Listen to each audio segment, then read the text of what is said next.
All right, ladies and gentlemen, welcome back to the channel, guys. Today we have a Houston Rockets versus Dallas Mavericks recap. I was live for the whole game. If you guys were there, thanks so much for tuning in. Dude, the Rockets had this game within their reach, man. I have so many opinions on the rotations, and we'll talk about all of it. But before we get into it, if you guys enjoy it, hit the like button, hit that sub button, post Rockets videos, NBA videos every single day. Try and hit 10,000 subs by the end of the year. So my first issue tonight was just that Daniel Tice, outside of the last 6 minutes of the game, Daniel Tice was not in the game. And it made zero sense to me that he chose Jalen Green over him because, first off, we needed the size, and Jalen was having a horrible night. When you're dealing with rookies, when you're dealing with young guys in general, you're going to have nights like this. So I'm not trying to put the blame on Jalen Green, but he wasn't having his best stuff. He's defensively nowhere even close to being as good as Daniel Tice. I just don't understand why Daniel Tice wasn't in the game. And then my other issue with tonight was, first off, I love KJ Martin played.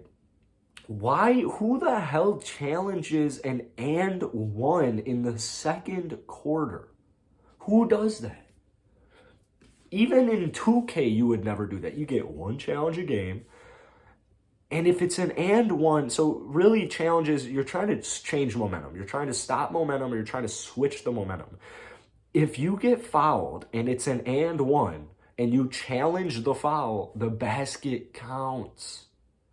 So what are you challenging? You're challenging 1 point.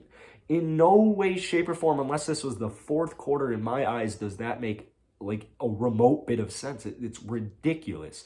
There was a huge foul late in the game, Tim Hardaway Jr. on Christian Wood. Christian Wood didn't touch him. If anything, he touched all ball and free throws. And that pretty much started the Mavs' final last-minute run there in the final 3-4 minutes of the game. Steven Silas had his challenge, could have challenged it. They wouldn't have scored the basket, and momentum would have been shifted to Houston. But no, and another issue I had was the announcers were like praising the challenge, like, oh yeah, great challenge. I mean, there's clearly no foul. I mean, there was clearly no foul. It was a ridiculous call, but it's the start of the second quarter. That's why you save your challenges for times like that, Steven.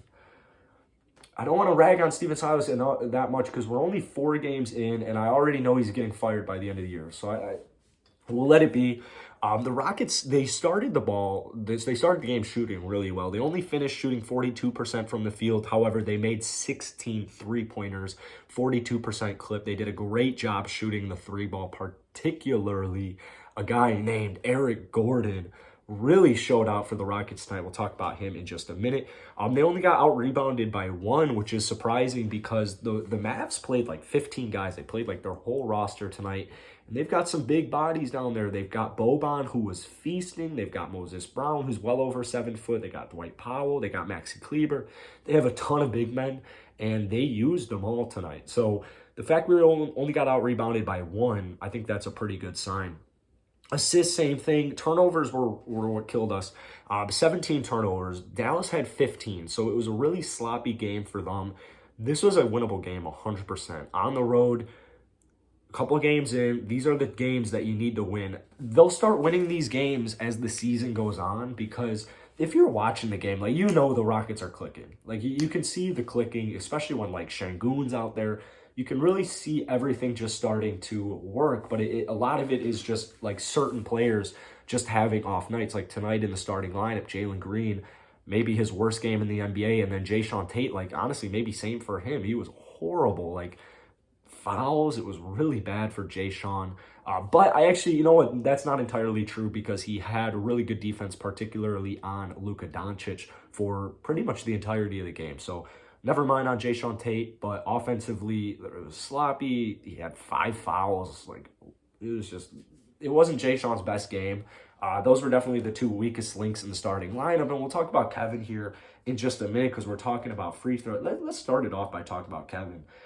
6 turnovers for him tonight, man. It's just not KPJ's year for efficiency. This was a huge issue we had going into the season. The good news is the 3-point shooting it's more confident, and they're falling in at a better clip. But the turnovers, you can't have 9 turnovers. You can't have 7 turnovers. You can't have over 4, really. I mean, unless he was putting up more than 13 points, like 6 turnovers it's really going to screw you. It's going to screw momentum.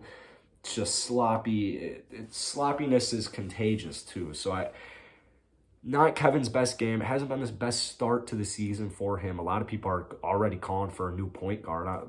It's ridiculous. Don't listen to them. They don't watch these games. 8 assists. I like how he's very good at facilitating. He can play make, get to the rim. He can get to the free throw line. Maybe not tonight. I think he only had 2 free throws. Free throw percentage is also something I forgot to mention. Let me see the clip. 69%, man.